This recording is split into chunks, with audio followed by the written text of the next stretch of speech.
Para kadang kita kali ini berjumpa pada tayangan Jagat Alit episode yang ke-63. Kali ini saya ingin mengajak para kadang untuk mengenali ciri-ciri peristiwa kasih. Setelah pada beberapa tayangan sebelumnya panjenengan semua dipahamkan bagaimana tentang mengenali perbedaan kasih dan kasihan di dalam sikap kita sehari-hari. Kini panjenengan diajak untuk menelusuri bagaimana sih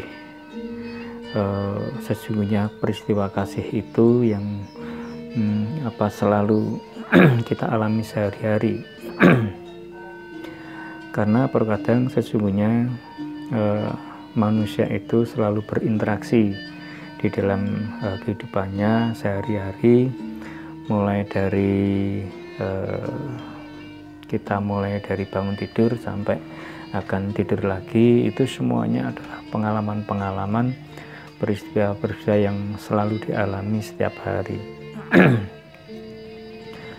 Namun kita juga tidak paham karena biasanya kita tidak melihat makna dari setiap peristiwa itu.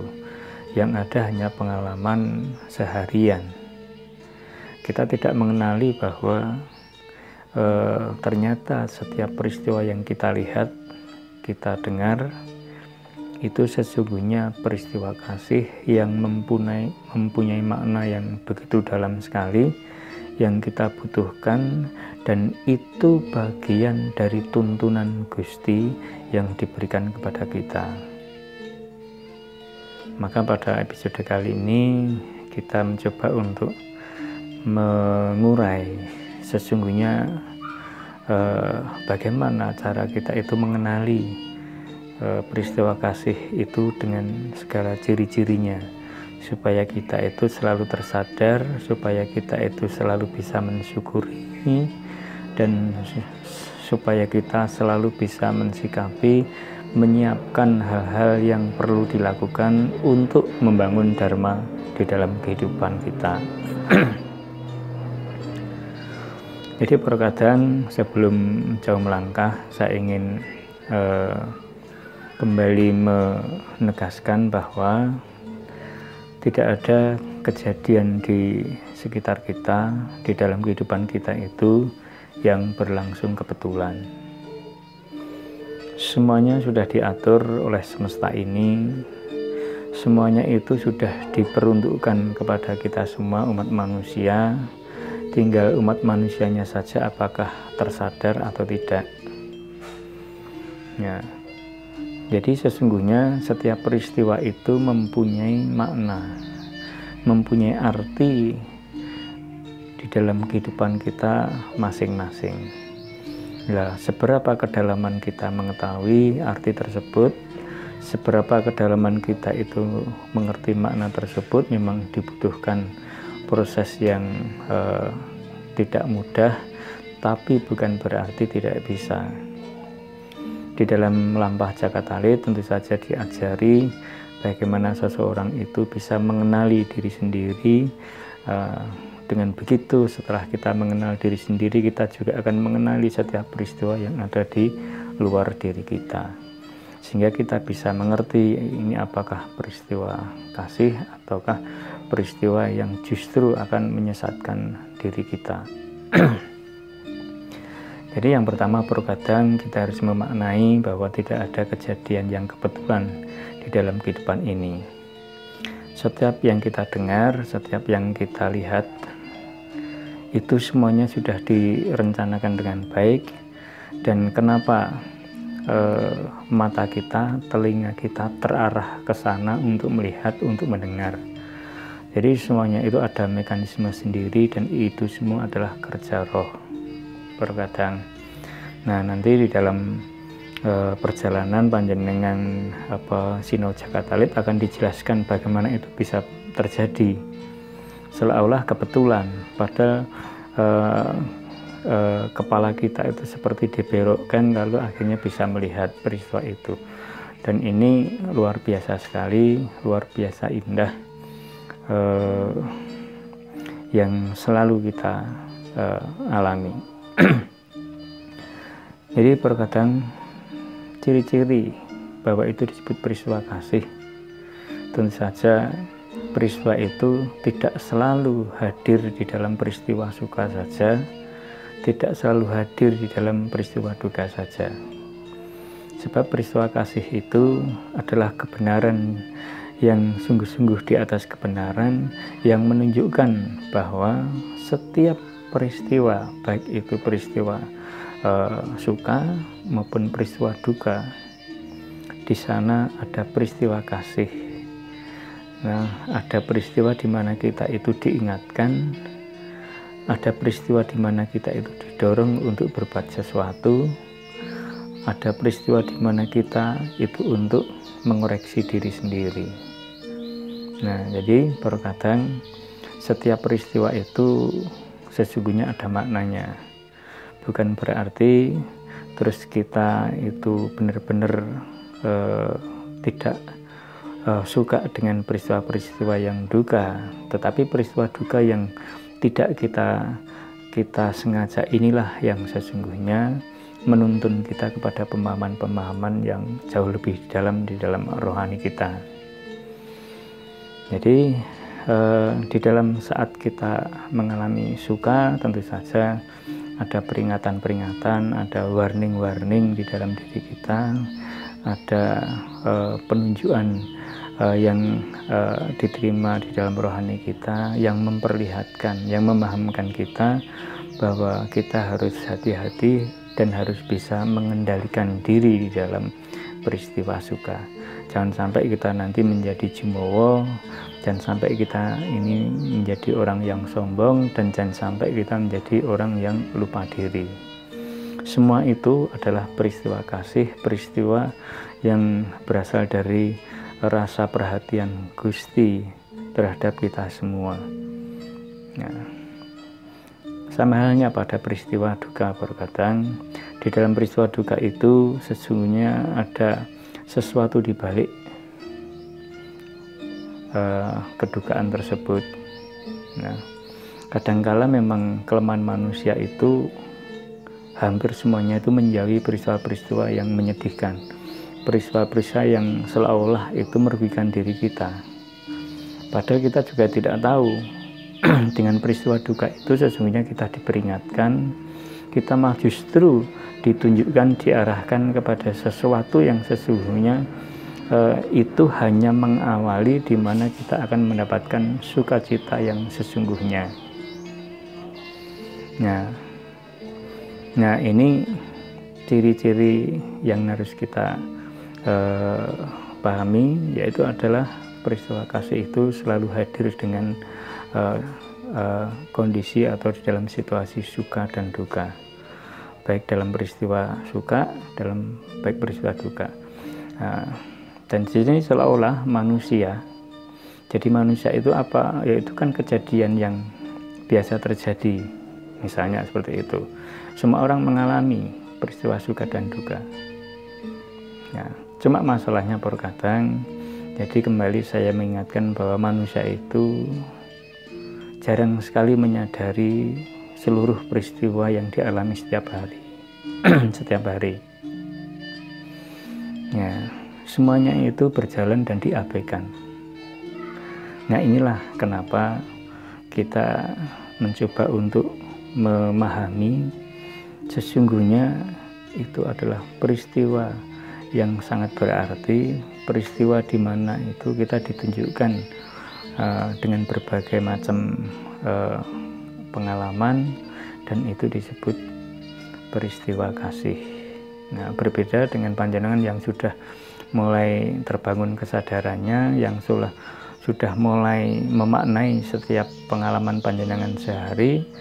Nah, itu pasti akan berbeda dengan orang yang sama sekali urip waton glinding, atau hidup asal saja, dipenuhi dengan kesibukan untuk mencari sesuatu yang diinginkan karena ambisi. Lalu setiap perjalanan kehidupan seharian itu tidak pernah diperhatikan, tidak pernah dimaknai, tidak pernah direnungi. Nah, maka disinilah saya ingin menyampaikan bahwa salah satu ciri-cirinya itu adalah peristiwa suka dan duka yang dialami setiap hari.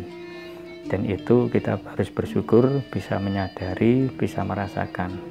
Karena di luar kita mungkin banyak sekali orang yang hidup tetapi tidak pernah merasa tersadar bahwa itu adalah peristiwa suka dan duka, karena semuanya itu disibukkan oleh ambisi-ambisi untuk mengumpulkan apa yang ingin dicapainya. Lalu perkataan di dalam peristiwa kasih itu selalu ada ciri-ciri. Setelah kita itu mengalami pengalaman tersebut, kita akan ditunjukkan tentang benar dan salah. Nah, jadi setelah kita itu mendengar, setelah kita itu melihat, terkadang selalu di dalam diri kita itu ada dua hal yang kita rasakan. Yang pertama tentang pengetahuan akan kebenaran. Yang kedua, pengetahuan kita akan sesuatu yang salah atau tidak pada tempatnya. Nah, ini memahamkan kita. Ya, bagaimana peristiwa itu setelah kita rasakan itu peristiwa yang sungguh-sungguh memang sudah benar, bagaimana kita menyikapinya, dan bagaimana kalau itu ternyata peristiwa itu menggambarkan kita ada sesuatu yang tidak mapan atau yang salah, bagaimana kita bisa memperbaikinya. Nah, itu selalu saja berkadang di dalam perjalanan kita ingin mengetahui seperti apa sih peristiwa kasih itu. Jadi kita selalu ditunjukkan tentang benar dan salah di setiap pengalaman itu. Dan benar dan salah itu tentu saja nanti akan diproses di dalam Robi Benedo, dibantu dengan proses yang berasal dari Budi, dan kita bisa mendapatkan sikap yang harus ditempuh, sikap yang harus diwujudkan ke dalam bentuk dharma. Nah, jadi yang terakhir perkataan, jadi ciri-ciri peristiwa kasih ini biasanya terjadi di luar dari kesadaran diri kita. Jadi bukan berasal dari kesengajaan kita, bukan berasal dari perilaku kita. Semuanya itu berjalan dengan sendirinya secara alami, secara tidak kita sadari, dan kejadian yang di luar diri kita itu juga kejadian-kejadian yang digerakkan dengan sesuatu yang mungkin orang lain juga tidak sadar, digerakkan Gusti untuk memperlihatkan sesuatu, sehingga sebenarnya yang ditunjuk, yang dipilih untuk memperbaiki hal-hal yang tidak pada tempatnya adalah kita. Jadi kita bisa mengenali peristiwa kasih itu selalu bisa kita lihat di luar kesadaran kita. Nah, ini biasanya yang dirasakan oleh orang-orang yang sudah dahulu mencoba untuk menelusuri kehidupan diri, menelusuri kehidupan rohani, biasanya akan menemukan adalah hal yang luar biasa saat sesungguhnya kita itu memasuki fase proses di luar kesadaran. Di sana ada banyak peristiwa, ada banyak momen-momen di mana kita itu menjadi tahu dan menjadi paham. Nah, sesungguhnya bukan peristiwa kebetulan, tetapi memang semuanya itu dirancang supaya kita itu bisa sampai sana dan kita menjadi mensyukuri atas kuasa Gusti atau kuasa Sang Maha Pencipta. Demikian perkataan, jadi ciri-cirinya peristiwa kasih itu selalu dirasakan di dalam situasi suka dan duka. Jadi panjenengan tidak usah merasa galau, tidak usah merasa khawatir, dan tidak usah merasa kecil hati atau semacamnya itu. Kalau saat panjenengan itu selalu di dalam kehidupan itu selalu mengalami peristiwa duka, semuanya itu adalah rencana agung, semuanya itu demi keberlangsungan hidup kita yang sesungguhnya yang terbaik bagi kehidupan kita. Semuanya sudah direncanakan Allah. Tentu saja rencana itu indah, Nah, rencana itu tentu saja akan membuat kita itu menjadi umat dalam yang sungguh-sungguh dikasihinya. Lalu yang kedua, saya ulangi lagi, selalu ada penunjukan, selalu ada yang dirasakan di dalam setiap pengalaman peristiwa itu adalah benar dan salah. Ya. Jadi benar dan salah itu artinya setiap peristiwa pengalaman itu iso dilelimbang, bisa dirasakan di mana letak benarnya, di mana letak salahnya. Nah, itu menjadi modal panjenengan untuk mengolah di dalam Rowo Binedo, untuk menghasilkan sebuah kepedulian, untuk menghasilkan sebuah rencana-rencana dalam rangka untuk berbuat dharma. Dan tentu saja yang terakhir itu selalu terjadi di dalam di luar kesadaran kita. Karena semuanya itu adalah petunjuk dari Gusti Yang Maha Kuasa yang diberikan kepada kita, dan kita diberi kesempatan untuk melihat itu dengan indera penglihatan, dengan indera pendengaran, dan yang lain-lainnya.